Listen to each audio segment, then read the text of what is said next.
All right, you guys, I need a little more enthusiasm out there. Couple of you have already asked permission for not having to pay attention because you've had such a long day. And if you're sewing over there, that probably is not a good sign, but nonetheless. I had a funeral earlier this morning in the middle of the cemetery, and it was hard to tell the dead ones from the live ones in the course of the whole thing. These programs over the years have been amazing things.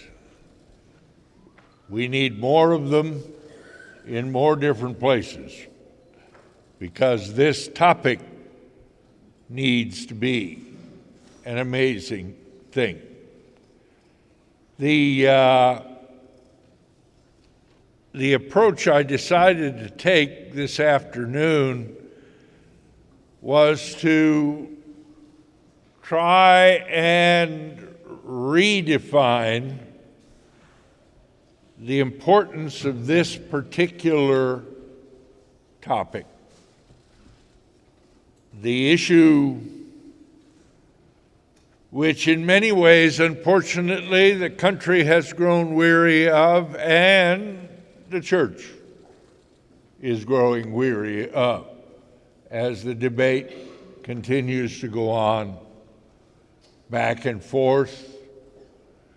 And part of the reason for that is simply that we don't comprehend the essence of what this whole business is all about. And that's why I chose the topic of the sanctity of human life and its direct connection to the question of abortion. Intimately involved, closely connected to the essence of our identity as human beings, fashioned originally in the image and the likeness of God. And to get there, I'd like to start a long time ago in our lives. We were getting ready to build a church here, and architectural theory was something of a stumbling block because typically, as we moved around the synod and looked at this church and that church and the other, the style of the places for worship the Lutherans build tend to be chosen, defined, shaped by whatever is in fashion at that particular moment in time. Well, the people here are, quite to their own satisfaction, of a different approach. They don't want to know what the fashion is. They want to know what the Lutheran way to build a church is. A couple of them immediately replied that that has to do with the budget. We don't like to spend a lot of money. Lutherans are thrifty. My defensive reply was, well, guys, when I was at the seminary back in the 1960s and 70s, there were no courses on architecture, and at that point, the seminary was in Springfield, Illinois. There were no examples of Lutheran architecture. Thrift was the guideline and practical for that use. So, and that turned out very well. I was quite pleased with myself for approaching it in that way because the Board of Elders immediately told me, well, you need to go to Germany. And I thought that was a grand idea, to come to understand what Lutheran churches look like and why they look like what they look like. So, maybe 22 years ago now or so, on the day after Christmas, one year, I took my two sons, who were then in college yet. Now, one of them's in his 50s and the other one's in his 40s. So that's how long ago all of this was.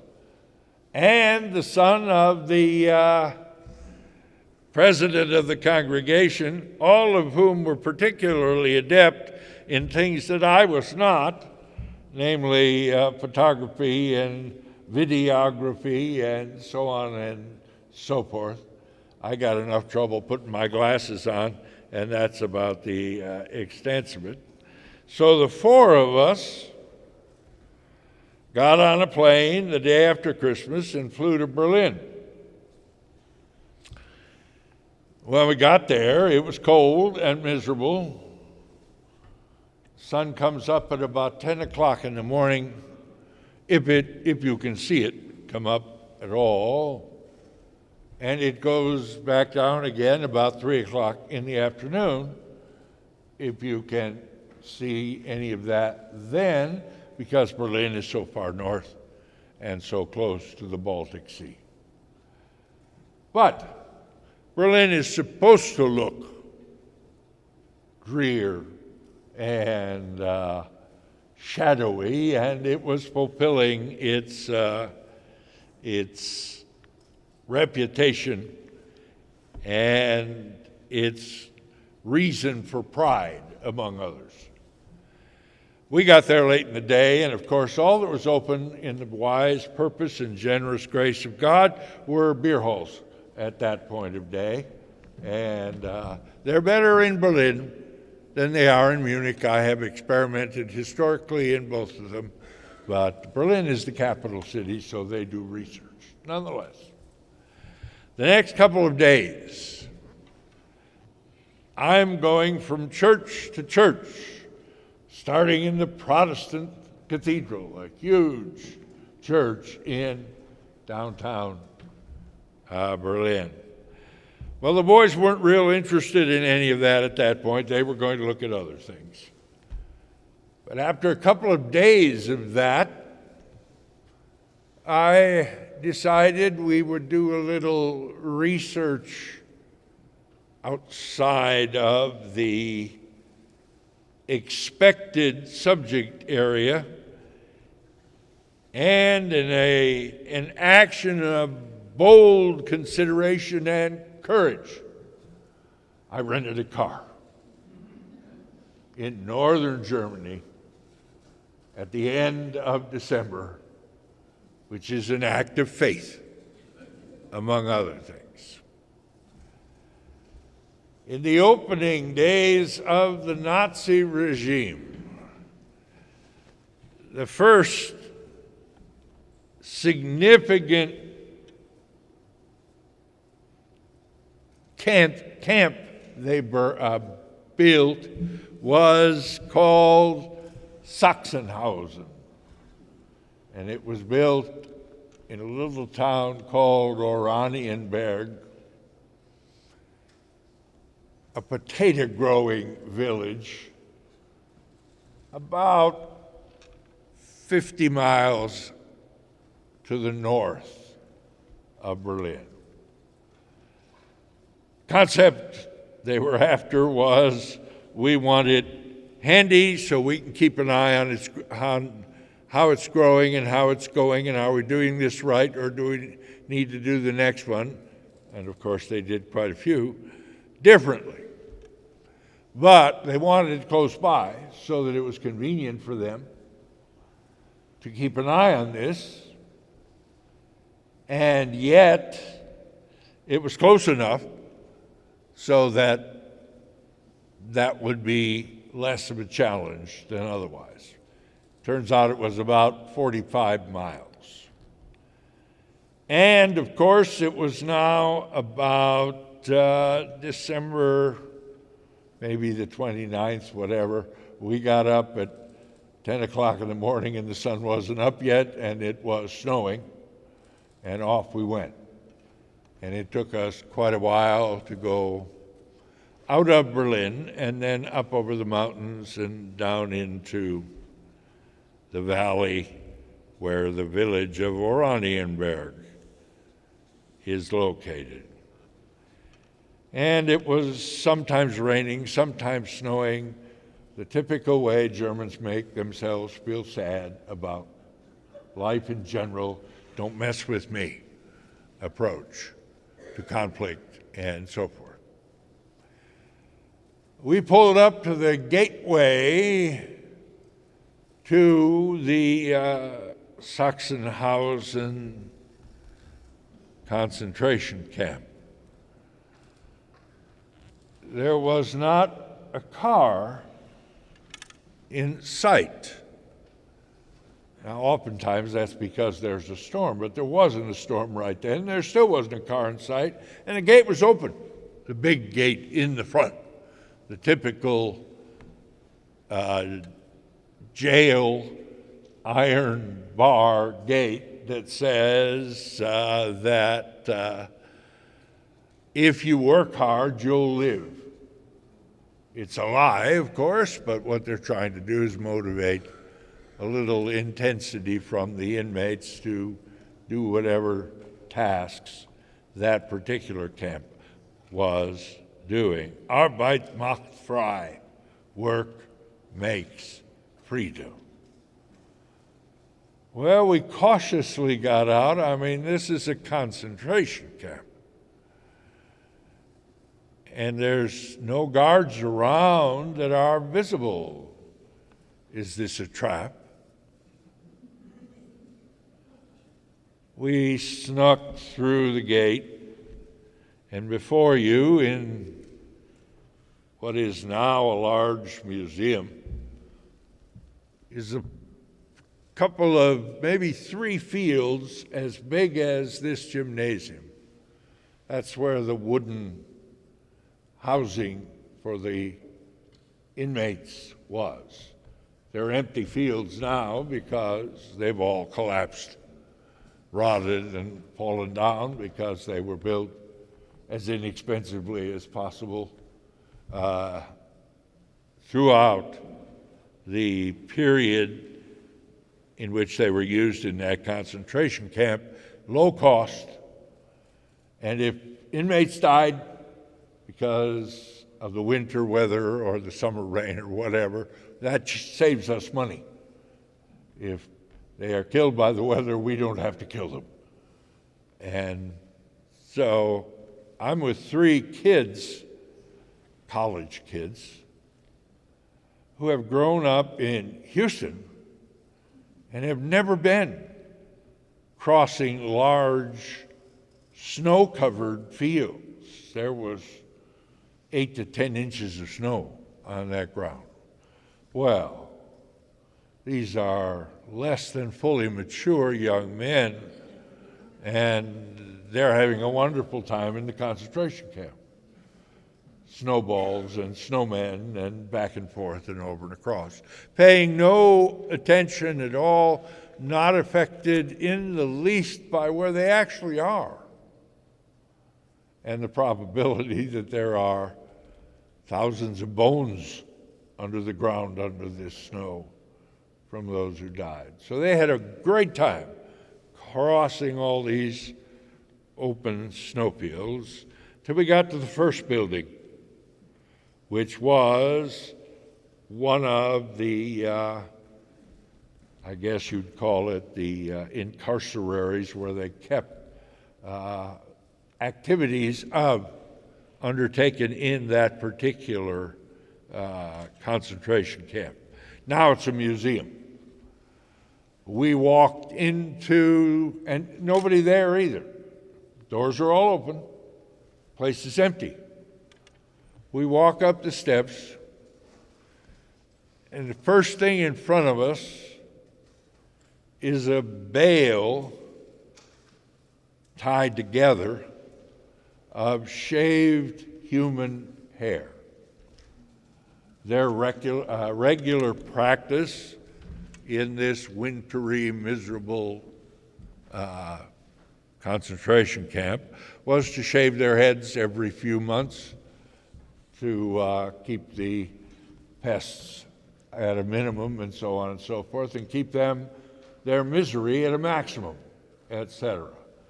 And what they were doing as they shaved their heads was then baling all of that together and shipping it to an industrial unit within the Nazi regime that would take that hair, which is water repellent, and use it to make tents and canvas for the Wehrmacht, the German army.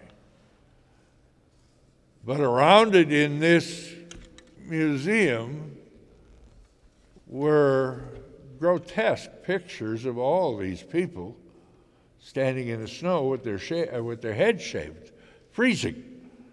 And that didn't, again, that was not a problem. That was not a concern. But it was still, you wanted to avoid that huge bale of hair. You knew where it came from, and you didn't want to be too much involved in that. And this was the first thing they had seen beyond the snow that they played with. Well, we went on from there, and then they showed off the canvas and the tents that were made with that human hair, and they walked around those. They didn't like that idea either. And then, unfortunately, we came to a double-wide staircase going down to the basement underneath. It turns out what was underneath this now museum were the medical laboratories that were put to use in this concentration camp. And we reluctantly, carefully walked down the steps, and everything is brightly lighted, despite there's nobody there but us.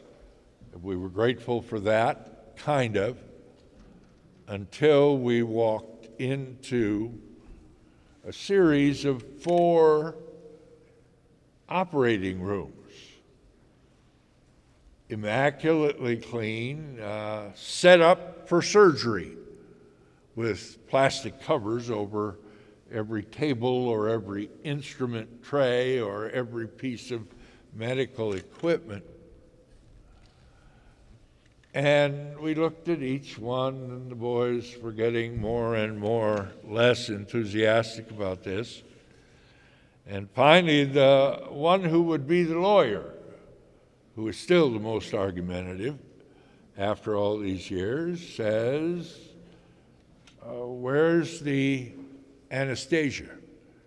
Where's the stuff that's going to take away their pain? And there wasn't any. And I walked around trying to figure out why, and next to each table there was the sign I suppose it was a copy of the original sign from when the Nazis were running the show, and it was explaining that anesthesia wasn't needed. These people were Untermenschen. In German, that means subhuman. They weren't real human beings. We didn't care if they were in pain or not. And the more pain they suffered, the more clearly we as medical staff came to understand how real anesthesia would have to be provided for actual, genuine human beings if they're undergoing surgery. Well, they didn't understand that, and we had to talk about it for a while. and the whole Nazi obsession with the identity of an Übermenschen, a superhuman being, in contrast to an Untermenschen, a less than human being, was defined by their race. And you were Übermensch oder Untermensch, above or below, and it all depended on what your racial identity was. And if you were an Aryan, which was the German Nazi term for Superman of a particular racial group originating in Scandinavia and then down into Central Europe and Germany, then you were to get the optimist medical treatment, because if Germany is going to thrive and grow stronger and more able to expand and defend and wage war and so on and so forth, we've got to have more Übermenschen, and they've got to be stronger. The birth rate is what will determine the size and strength of the German folk, the German people, V-O-L-K in Germany. I found it interesting lately to notice, as doing some study on German theology, that some of our finest conservative Lutheran German theologians built their whole concept of what it means to be a true German Christian around the nation's race concept, the Volkisch Lutheraner. And what the SS, the Nazi stormtroops, would do during the Nazi regime was build Volkhausen, we'd call them whorehouses, all over Germany to increase that let's get some more soldiers for the army approach to all this. And for Lutheran theologians, that helped shape what it meant to be a Lutheran, which was a bizarre sort of idea. Although where I grew up in Freistadt, Wisconsin, many years ago, that was still kind of part of the idea. Can you speak German? Do you have blonde hair? And if you do, we may be nice to you, but don't hold your breath. Nonetheless, all of this determined the whole concept of the identity of not only the German nation, but the German Lutheran, because the Lutheran was the guy that founded that church, concept of God and God's people and God's people's relationship with one another. And they had just lost World War I at that point, and we're having some difficulty with that.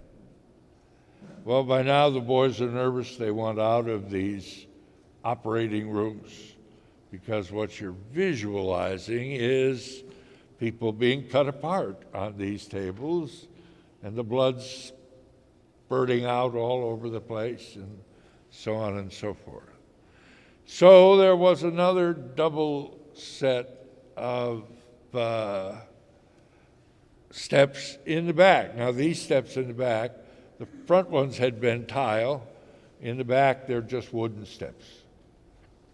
So cautiously, we went up the steps, and what was at the head of the steps were the burning ovens to dispose with the victims of this medical experimentation. As I said, it was a couple of days after Christmas at this point, and the biggest memorial, the biggest oven right in front of the top of those steps had a Christmas wreath on it, big enough to fit on that large cross. And as I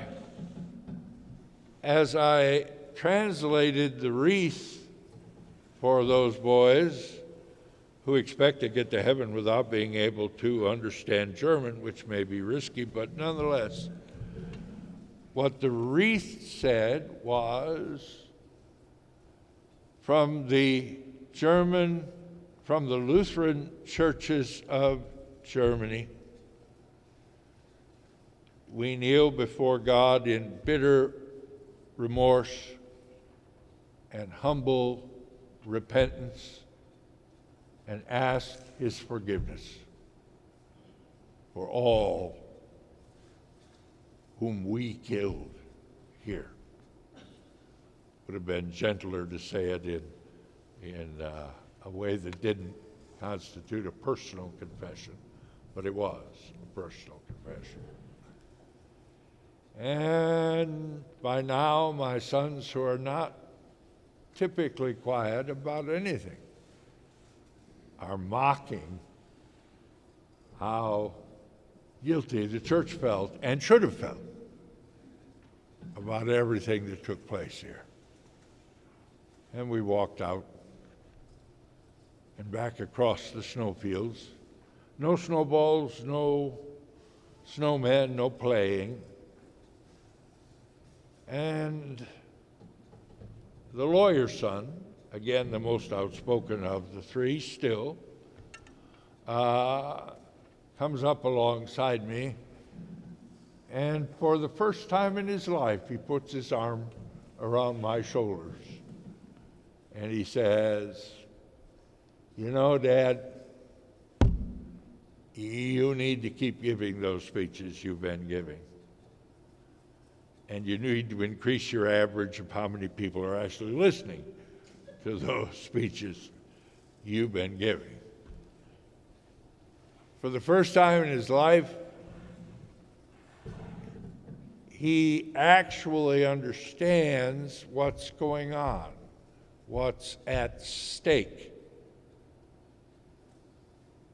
In a country like ours, which at that point was consumed by completely legal practice of abortion. And how similar what was happening here in terms of its significance and its importance to American identity and morality actually is, compared to what happened when Nazism arose in the Lutheran country of Germany and was a predominant force throughout the 12 years of the Hitler Reich in shaping the character and the behavior of that moral denial. As we struggle with our abortion problem, even after the legalizations have been addressed by changes in the law, I fear, having spoken to this issue to thousands and thousands of people that we fail to recognize how centrally important, significant, and urgent this issue is.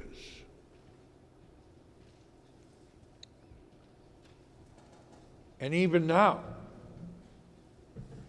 because of the superficial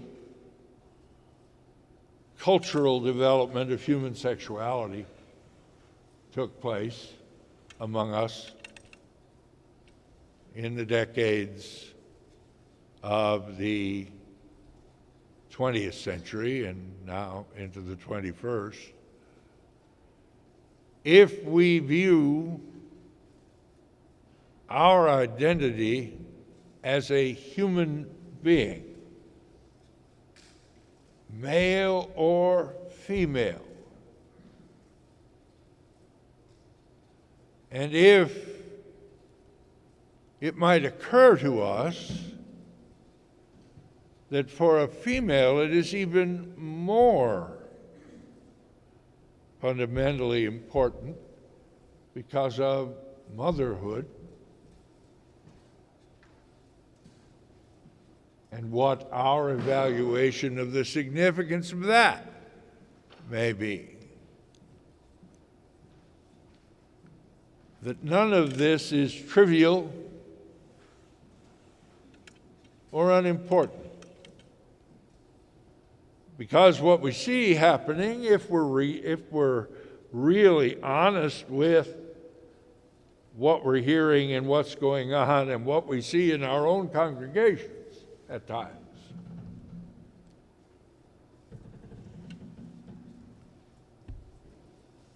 the culture,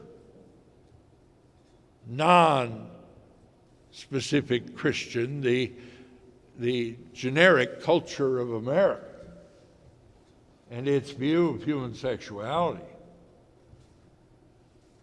is so overwhelmingly trivial,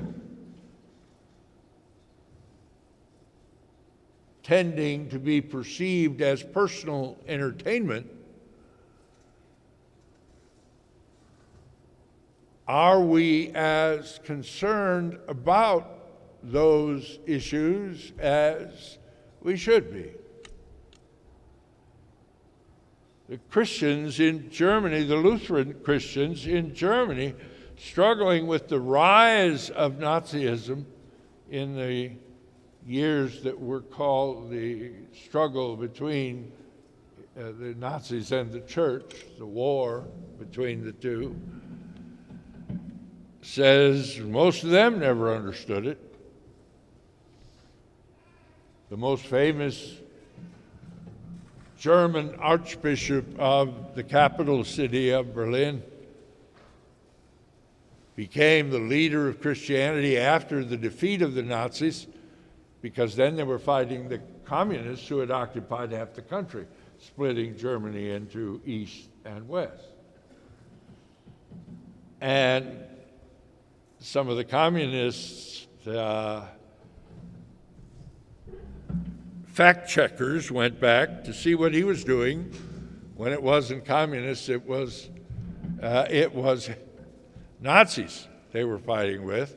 And what he was doing was regularly announcing, I am, on the basis of the Bible, an anti-Semitic, because God was an anti-Semitic in the aftermath of the Old Testament and the rejection of the messianic concept that is actually in the Old Testament. And all of a sudden, one begins to wonder, why didn't these guys catch on? And a lot of them didn't catch on. Perhaps the most famous opponent of Nazism during the Christian Nazi struggle, war, and country and church was a Lutheran pastor in one of the suburbs around Berlin. who had been a U-boat commander, a submarine pilot in World War I. Martin Niemöller was his name. Brave captain, hero in the war. But when the war was over, he didn't want to be in wars anymore. He wanted to be in the church. Became a Lutheran preacher and quite famous. But as they did again the research, the issues were never clearly defined for a lot of pastors in terms of right and wrong, as composed to, or as compared to patriotism or non-patriotism. And Niemöller ended up in a significant amount of trouble after the war. When he was finally arrested by the Nazis, they put him in Dachau concentration camp outside of Munich as Hitler's personal prisoner, because shortly after Hitler was elected, he invited the most important pastors in the Berlin area to his chancellor's palace. You know, the politicians do the same kind of thing here. They invite important, powerful, well-known politicians to come and interact so that we can show how close we are to one another. Well, Hitler did this, and Niemöller was one of the pastors that was invited. And they're out on the patio outside of the chancellor's palace, and you know what happens when pastors are around politicians, unfortunately, sometimes they want to be in the picture with the famous guy, with the hero. We did it once for our politicians group based here in Houston. We took them all to Boston for a meeting with the new governor at his palace. And we got everybody lined up on the different levels so they could all be seen in the picture. And it looks like on one side, as you're watching and trying to get all this together, it looks like a wave going through on either side. They are the two most famous pastors in Houston who want to be in that picture. And one of them now preaches in a former basketball court, something he preaches, I'm not sure just what. The other one has just retired from the Second Baptist Church, one of the most important, largest churches, but they both wanted to be one on either side of the governor. Now, anybody who knows anything significant about American politics is going to be somewhat cautious about such things, and rightfully so. We as a church must maintain theological, moral integrity and be the voice of the prophet crying in the wilderness, which doesn't make you real popular in the politician context. But happened there, happens here. And we come back, our basic problem with Hitler was he was an anti-Semitic murderer of millions of people, aside from a number of other problems. American politics tend to be troubled by the same substantial moral issues because they're not recognized as such in our culture. because they're connected to marriage and divorce, because they're connected to gender identity and interaction. Who can marry whom, and how do we identify which one is which? Or are there two different ones? Or is it all right anyway? Those kinds of human identity, moral questions. Are you looking at me that way because I'm done? 5 minutes? I'll try and talk a little faster. Now, of course, the way we should be dealing with that is seeing it in Genesis 1, where God creates Adam and says, "You're in my likeness and shaped after me." And then when Eve is created, the same points are made, and that's how they manage to relate to one another as a man and a woman, a male and a female, because a man and a woman, a male and a female, are in his likeness and of his kind. Is the Creator in charge, and does the church have a responsibility to faithfully address to such biblical issues? Of course we do.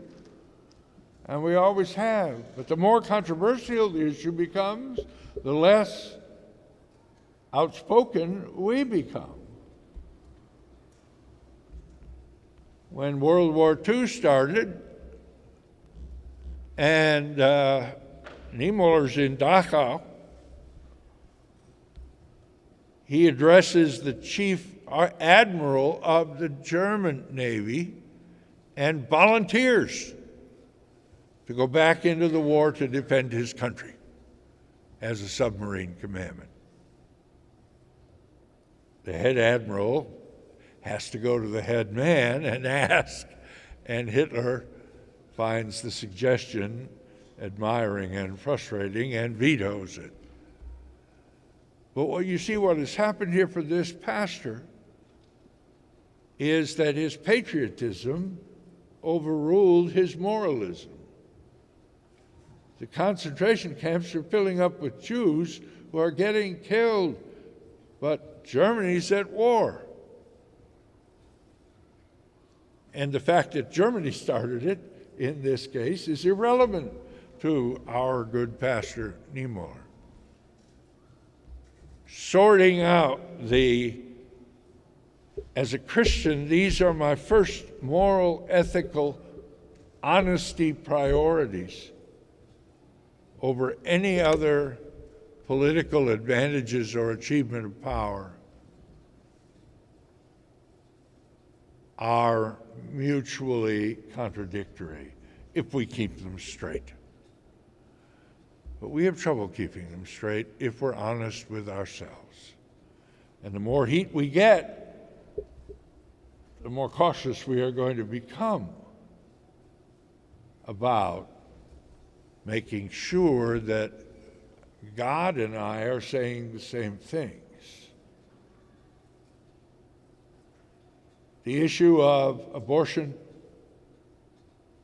first and foremost, sexuality, gender identity, marriage stability and divorce, all of these issues, we have a Christian position defined by God's Word, which cannot be contradicted or ignored or underplayed if we are to be faithful to the God who called us.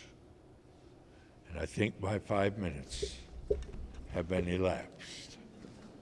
I'll call for another opportunity after the war is over.